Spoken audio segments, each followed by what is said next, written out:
केशव भूमि news.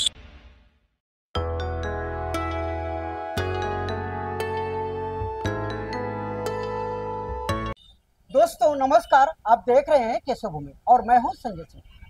बारिश की बूंदें जब पत्तों पर टपकती है तो ये सारस पक्षी आसमान की तरफ देखकर चोंच खोलकर गुनगुनाते हैं, मानो ये बादलों से संवाद कर रहे हैं या धरती को भिगा देने के लिए उन्हें धन्यवाद कह रहे हैं। आज हम एक ऐसे ही खबर के बारे में बात करने वाले हैं। बारिश का मौसम आते ही पालघर के जो कुछ पेड़ हैं वो पक्षियों के बसेरों से गुलजार हो उठते हैं और यह दृश्य जो है पक्षी प्रेमियों के लिए काफी सुखद होता है।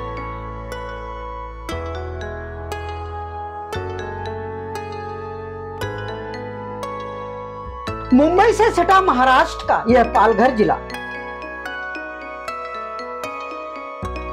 बारिश का मौसम आते ही पालघर के पेड़ों पर जीवन की एक नई चहल पहल शुरू हो जाती है। जैसे ही बादल घिरते हैं और पहली बूंदें धरती से टकराती है, वैसे ही पेड़ों की डालियां चहचहाते परिंदों से भर जाती है।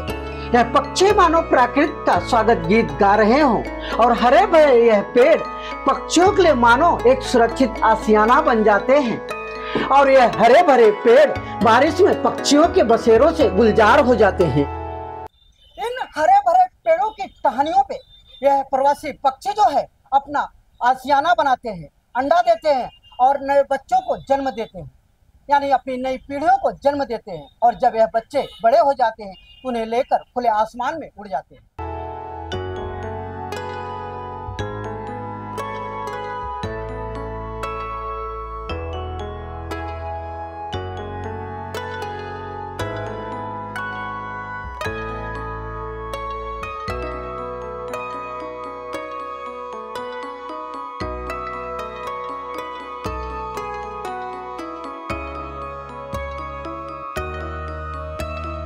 यह प्रवासी सारस पक्षी पालघर के पेड़ों की डालियों पर घोंसले बनाते हैं और वहीं अपने अंडे देकर अपनी नई पीढ़ी यानी बच्चों को जन्म देते हैं और एक नए जीवन की शुरुआत करते हैं।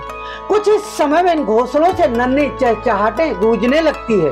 इन नए जीवन की पहली चहचहाहट और पक्षियों के माँ बाप की सुरक्षा व देखभाल का दृश्य बेहद मार्मिक होता है।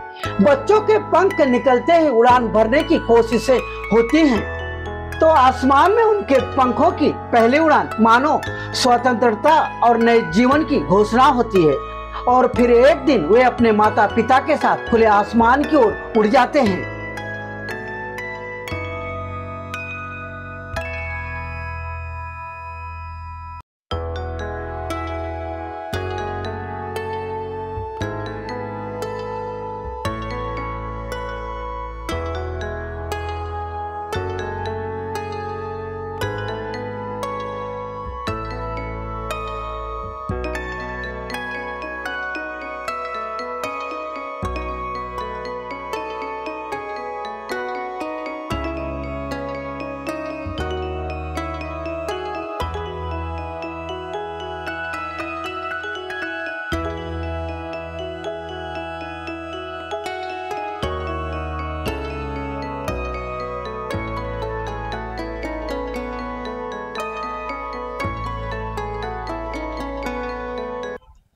पालघर में प्रवासी पक्षियों का ये जो सिलसिला है काफी वर्षों से चल रहा है।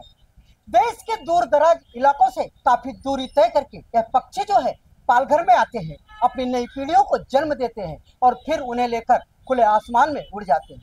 यह दृश्य जो है सच में पक्षी प्रेमियों और प्रकृति से लगाव रखने वालों के लिए काफी आनंददायी और सुखद होता है।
पालघर में काफी वर्षों से देश के दूर दराज इलाकों से काफी दूरी तय करके ये परिंदे उड़कर आते हैं और पेड़ों की डालियों पर घोंसले बनाते हैं। उनका यह चक्र वर्षों से यूं ही चलता आ रहा है और यह प्राकृतिक का एक आबाद, निरंतर और खूबसूरत परंपरा है। यह चक्र हर वर्ष दोहराया जाता है और पालघर के हरे भरे पेड़ इसका मुँह गवाह बनते हैं। एक जीवंत धड़कती हुई तस्वीर बनकर उभरती है। यह दृश्य सच में पक्षी प्रेमियों और प्रकृति से जुड़ाव रखने वालों के लिए बेहद आनंददायक और सुखद होता है।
अगर अभी तक आपने हमारे चैनल को सब्सक्राइब नहीं किया है तो अभी सब्सक्राइब करें और बेल आइकन को क्लिक करके हमारी लेटेस्ट खबरों से रहे अपडेट।